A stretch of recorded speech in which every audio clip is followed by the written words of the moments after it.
Spiritual formation for Jesus was about the growth in learning to love God and to love others. From the beginning of the day to the end of the day, it shaped everything about Jesus and those who were around him. And I want to invite you to try to repeat and recite the Jesus Creed when you get up in the morning, when you leave the house, when you're on the path, when you enter the house, and when you go to bed at night. Hear, O Israel, the Lord our God, the Lord is one. Love the Lord your God with all your heart, with all your soul, with all your mind, and with all your strength. The second is this: love your neighbor as yourself. There is no commandment greater than these. I think some of us would like to feed spiritually the way lions feed.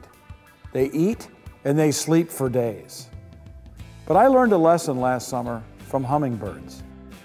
Sitting on my back porch reading and writing, I noticed that we had begun to attract hummingbirds to our feeder. And we only had one hummingbird most of the time.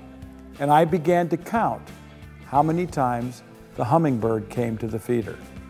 I counted by late in the afternoon that it had been there more than 50 times, that it took just enough nectar to do what it had to do next. And I think reciting the Jesus Creed is like this. It gives us spiritual nectar for the next few moments in our life. And then we remind ourselves again by feeding upon this ancient wisdom given to Israel and then amended by Jesus so that it involved loving others as well.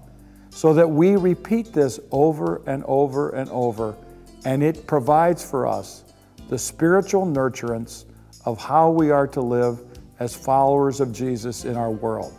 So let's imitate the hummingbirds instead of the lions and feed on this great wisdom all day long. I promise you, it'll be dangerous for your moral health.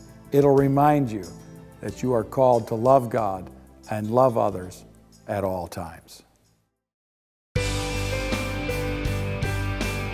Hear, O Israel, the Lord our God, the Lord is one.